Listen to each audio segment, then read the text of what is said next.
Greetings, petrolheads. Welcome back to Automation, and today we're going to continue in our campaign a little bit. It's been a while since we've last done a true, a true concept car and a true mouth-watering, show-stopping concept car that would just, attract a lot of customers. And we are going to do that in 1968. Because we do have this body here now.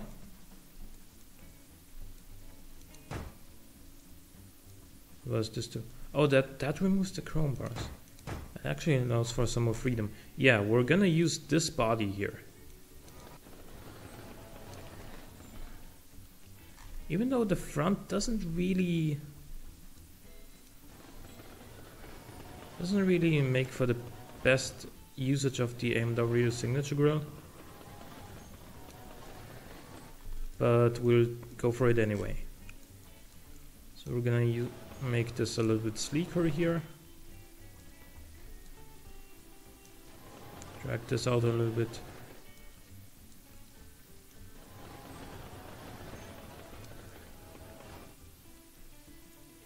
Yeah, okay, I like that. And now we're gonna go ahead and make this thing a monocoque. Obviously gonna steel over, regular plain old steel. We'll see which engine placement allows for the bigger engine. We're gonna obviously go with double wishbone front and rear because we want this thing to perform well.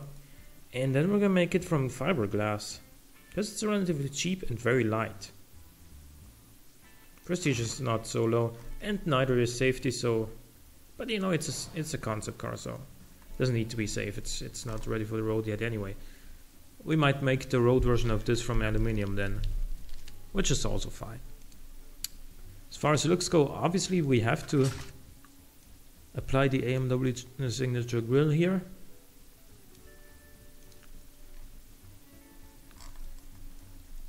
We're gonna give this thing a lip. With some extra character up front. And also for just a little bit of downforce. Which it's probably still gonna generate lift after we are done setting up the car, because I don't really think we need downforce on this car.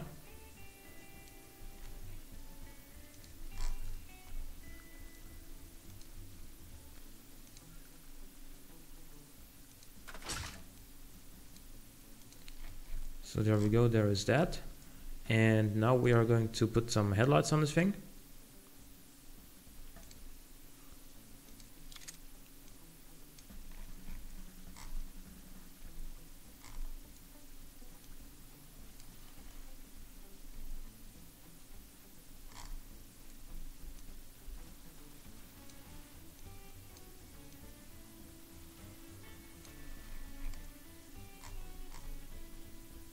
That is not what I imagined, but maybe we can make it happen with these instead.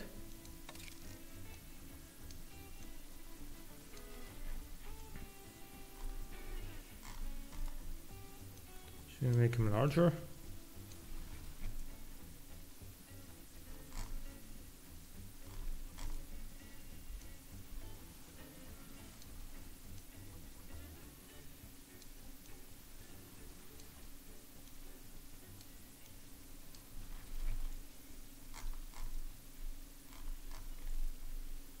We should probably make the grill a little bit shorter, shouldn't we?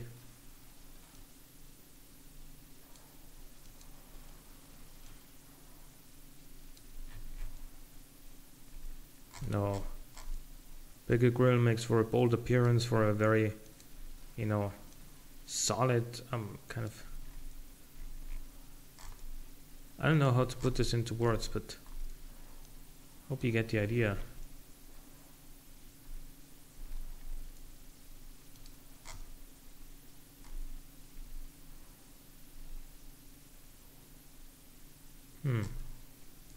Still there's something missing.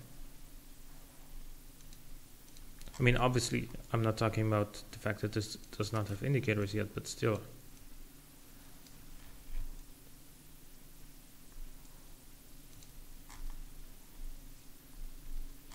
It's just a certain something missing.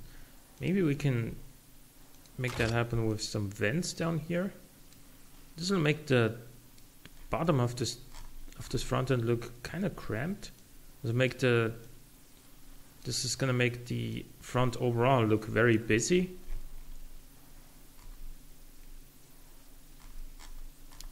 You know what? We might even want to change the grill placement. Move it a little bit further up. Like there.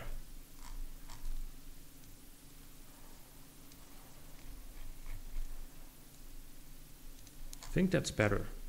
It doesn't look exotic or anything. Doesn't look outlandish, but does it really need to? Well, for a concept car it kind of does, doesn't it?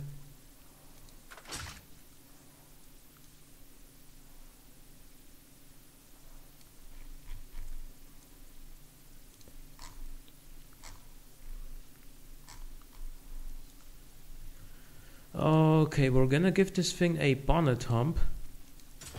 Probably something like this.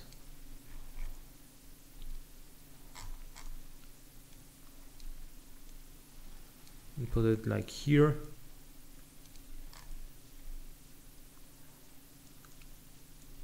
And then back here we're gonna make sure that we put a couple of vents, I guess. I mean, I'm probably gonna not use the traditional theme for the vents that some real life cars have down here. Instead, I think I'm gonna use this. Like make the vents go this way.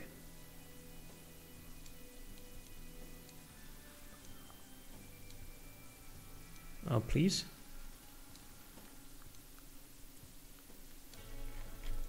Good.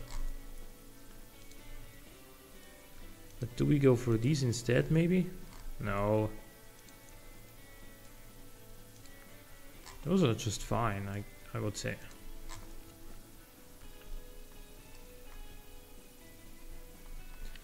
And then for the taillights.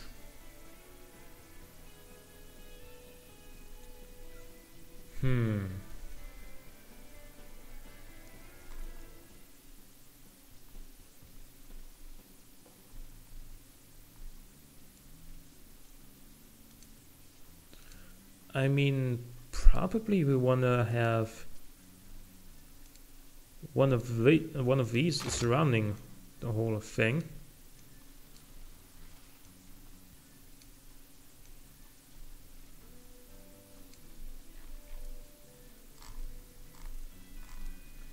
And we're definitely going to put the badge on here, so much is for sure. But the taillights themselves, what do I want here, really?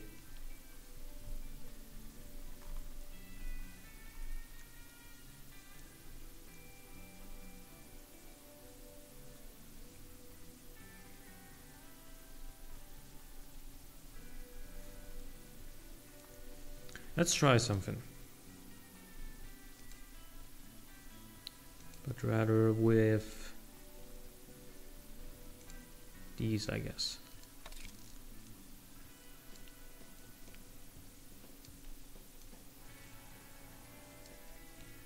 Okay, and then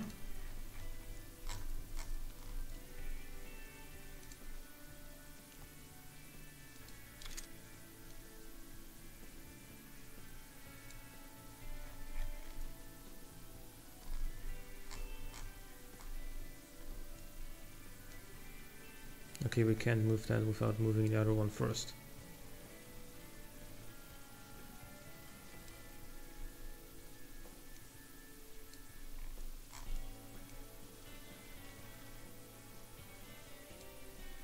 Just like down here.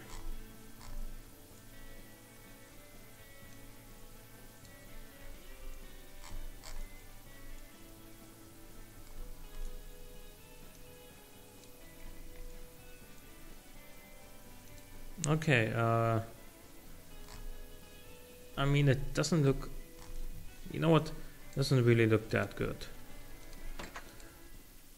So instead what we could do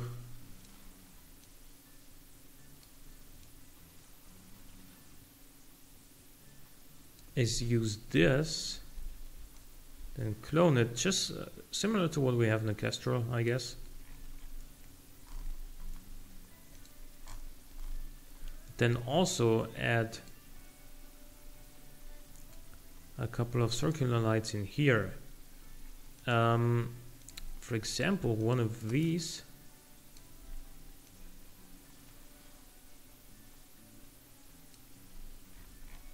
in here, and then an orange one in the other one. That might work, I guess.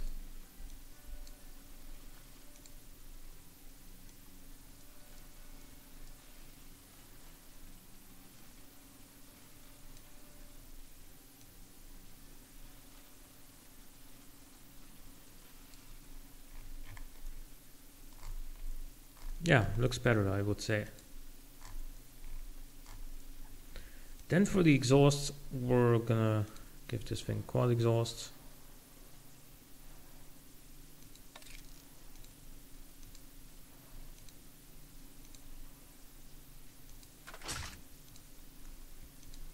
And the lip on the rear as well.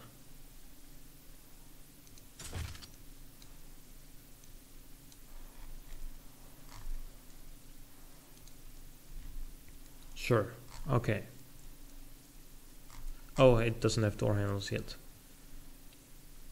It's a futuristic car. It's got electric door, like the doors open electrically. It doesn't need door handles. Nah, dog. We're in 1968. That's not a thing yet.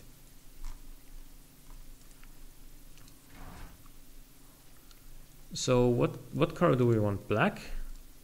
Guess we make it black. Or gray?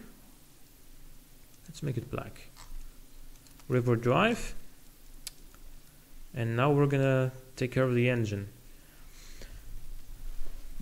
I very much doubt that the 7-liter V8 will fit in here. I mean, we can try, but I don't think it will. 1969, 67, yeah. This definitely won't fit. Okay. What if we make this thing a lot smaller and go down to like even 5 liters? Let's see what happens if we go for 5 liters.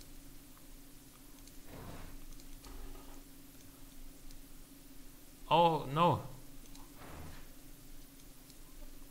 it was at the max capacity, so let's tune this, and there we're gonna go down in the capacity all the way down here.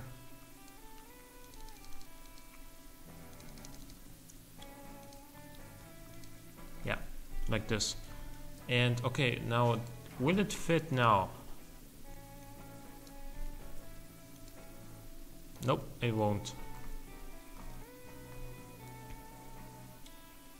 Which means we're gonna have to make a new engine for this.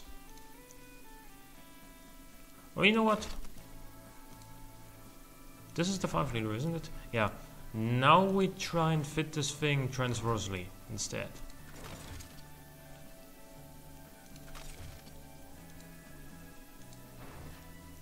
It still doesn't fit.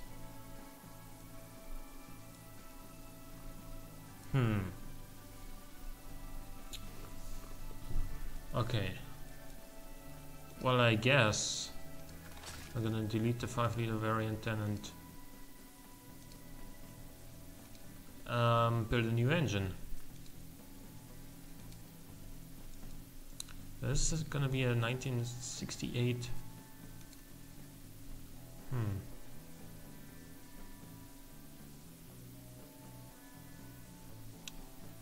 We're still gonna go for a V8. Wait, what? This is too big already? What if we go for push rods? You can't tell me that a 4-liter push rod V8 is too big for this car.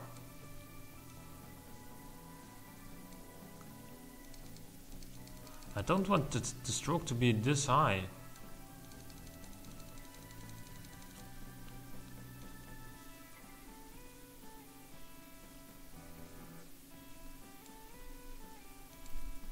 I guess we're gonna make it a V6 then. Because I really don't want an inline 4 in there. Like, that would just be ridiculous.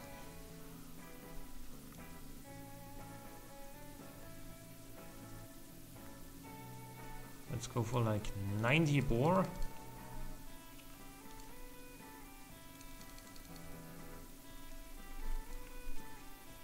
And we're gonna use dual overhead cams because let's not be ridiculous. We want some kind of power in this engine, in this car, so you know.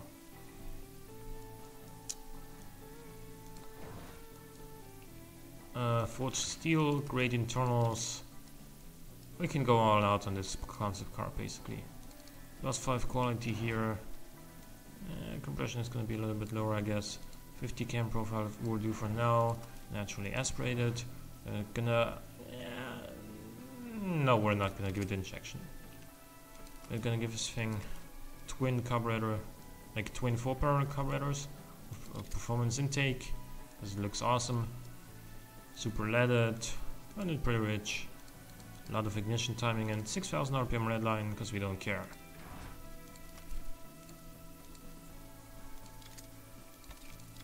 Two straight full mufflers. Actually, we don't even need mufflers, I guess. We're not knocking, but we're gonna have like crazy valve float. I'm pretty sure of that. Actually, it's not that bad. It's not that bad. What power are we making? 290 horsepower. Not too shabby. I would like 300, but who wouldn't? 305. 309, 312, 315, 317, 318, 319, 319, can I get to 320? Nope. Yes, actually. Nice. 320 horsepower from a 4-liter V6. Doesn't sound too bad, does it?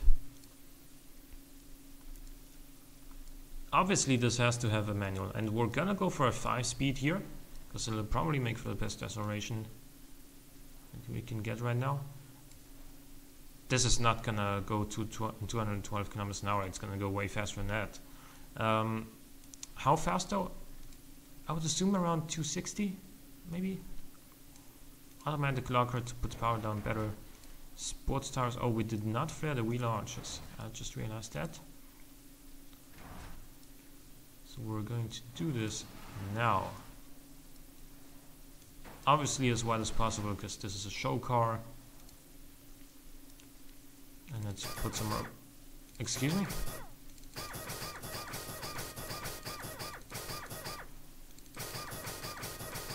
.245's rear should be enough, I think. 225's front, and then some nice good old-fashioned rims. Steel rims, obviously. We don't have aluminium or alloy, whatever you call it, rims yet.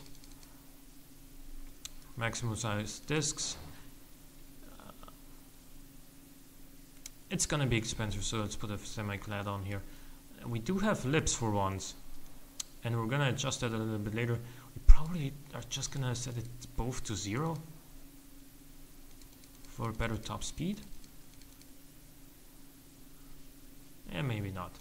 And of course, this is the shit right there in terms of aerodynamics. So let's put some quality in there as well. Only 2 seats.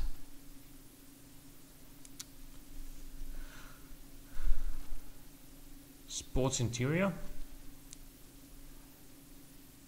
A basic radio, because people should know what this is about, and it's definitely not luxury. It's performance instead.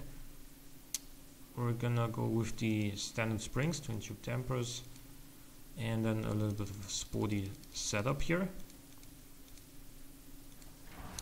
We're gonna tweak that though. 1100 kilograms only. That's a very solid balance of horsepower, like of power to weight. Then 4.5 seconds acceleration time is actually really good. Let's go to Tulsa.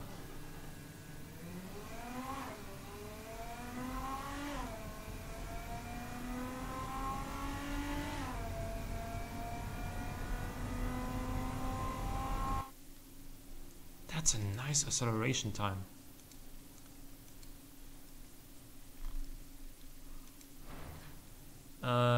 We can go faster than that actually. We can make this a little bit quicker if we gear it a little bit shorter. There we go. How fast is our top speed? 264. It's really good.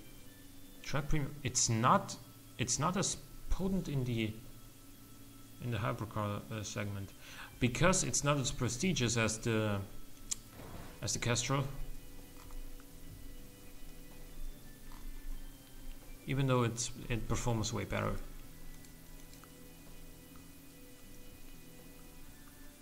Yeah, you can see that prestige is actually the biggest factor to this category. That explains why the Castrol is so strong there. It's 31.4%.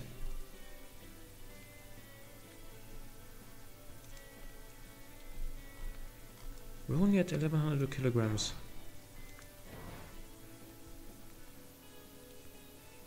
We do have brake fade. Let's actually get rid of that. This did not help. This helped.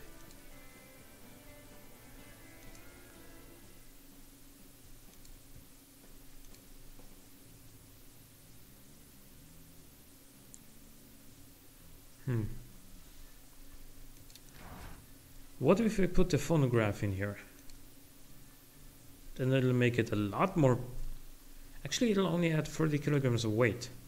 That should not hurt our performance very much.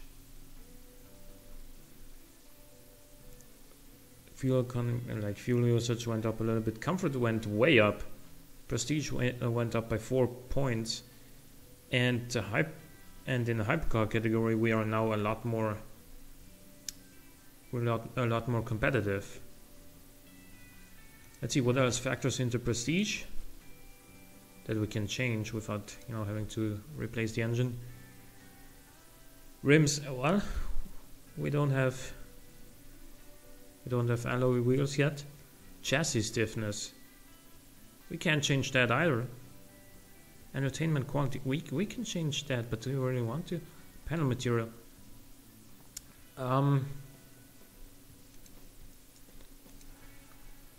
Let's see. We have a quarter mile time of 12.75 now. And let's keep these stats in mind as well. We are now, just for testing purposes, going to make this from aluminium.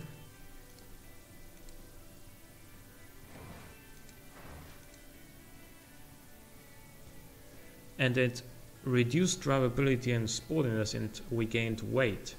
However, we also got 5 points in prestige. So yeah, it is now very capable in the hypercar category. Oh, the acceleration is way worse now though.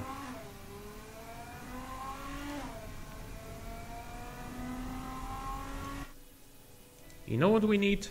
More power. We always need more power.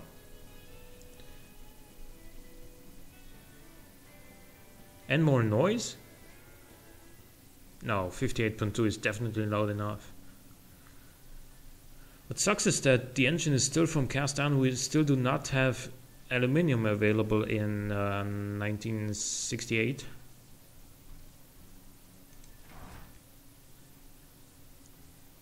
How do we make more power? Run it richer, I guess? Oh, we can't. Raise headers. They added 1 horsepower.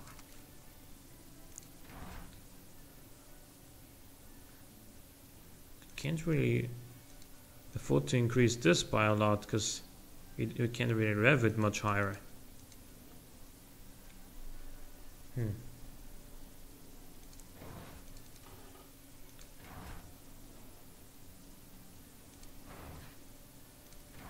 Of course we can always increase the quality. We have not increased the quality here yet. Okay. 332. Now let's rev it a little bit higher.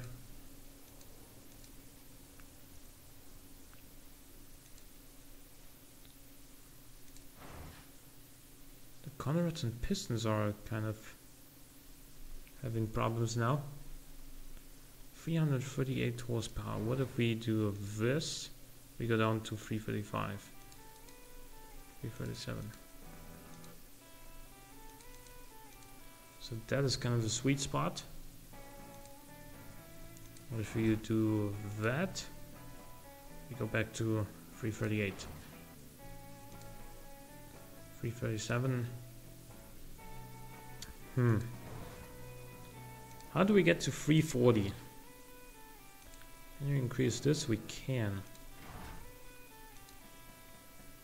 339. You kidding me?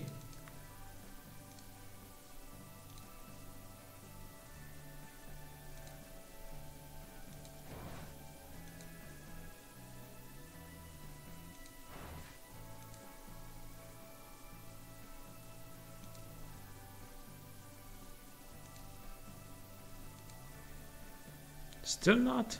Come on.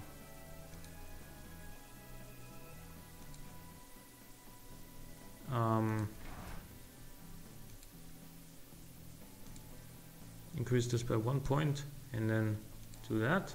Yeah, there we go. Finally. Okay, so 340 horsepower. Should really get this thing moving quite quickly. We added some more prestige. Lost some drivability, that's not so bad. For a concept car at least. Because people can drive this anyway. So what does it matter if it's not very drivable?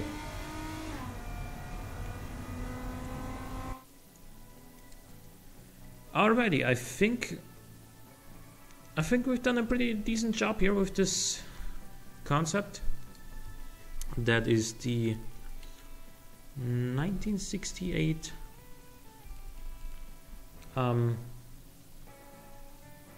what do we call this?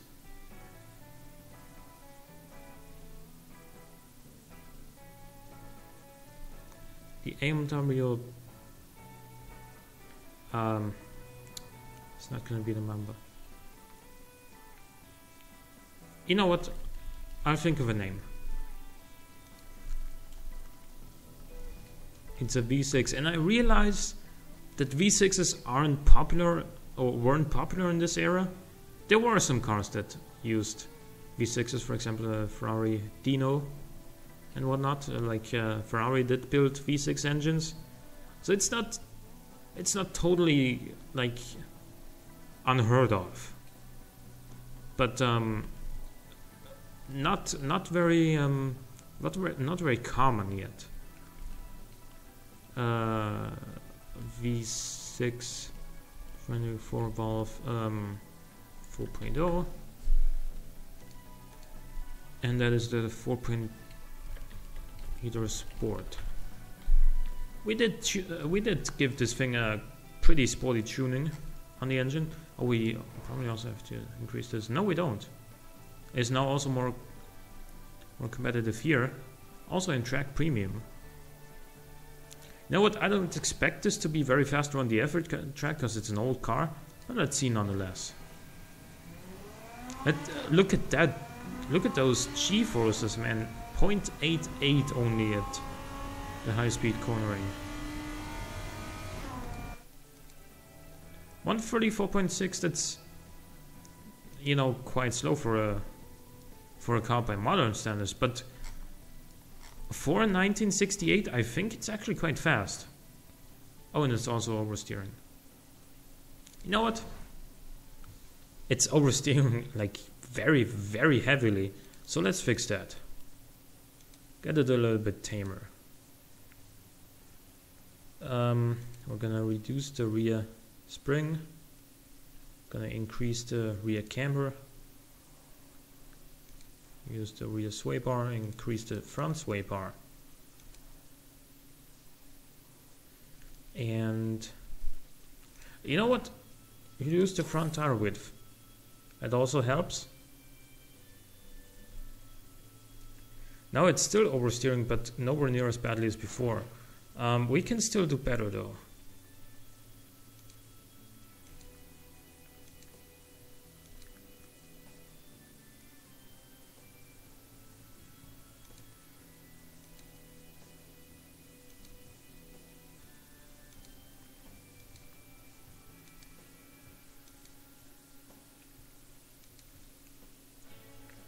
You know what, this is getting into crazy territory. No car back then had minus 1.5 camber at front or rear, so let's reduce this by 1 more point. Oh, there we go. That's actually quite good. It is still slightly oversteering, but look at that. Drivability 32.7, 39.3 sprawliness. What does it do around here then? 132.87. So let's call that 132.9. This is actually quite good for a, you know, almost 50-year-old 340 horsepower car. Like you gotta consider that this is about the same power level as an E46 M3, which is, you know, obviously no slouch, but at the same time, when you've already had 700 horsepower supercars running around the track, it's not that bad. It's not bad. What about the quarter mile time now? That's the final thing I'm gonna check. So that's a 12.57, so effectively 12.6. I'm content with this. I'm thinking this has some potential for, you know, mass production. Well, maybe not mass production, because it's gonna be kind of expensive. Actually, not that much. Track premium. Look at that, 133.2 competitiveness in the hypercar category. Damn. Okay, so this is the hardest shit out there, it seems, in terms of hypercars at the moment. I'd really love it if I could put, you know, a big V8 in there and make it go over 300 kilometers an hour. That would just take it over the top, but actually probably not, because it would make it really, really difficult to avoid oversteer, and that'll have a huge impact on our drivability. So maybe it's best this way. Hope you guys enjoyed this episode. If you did, leave a like, leave a comment, and thanks for watching. I will see you guys next time.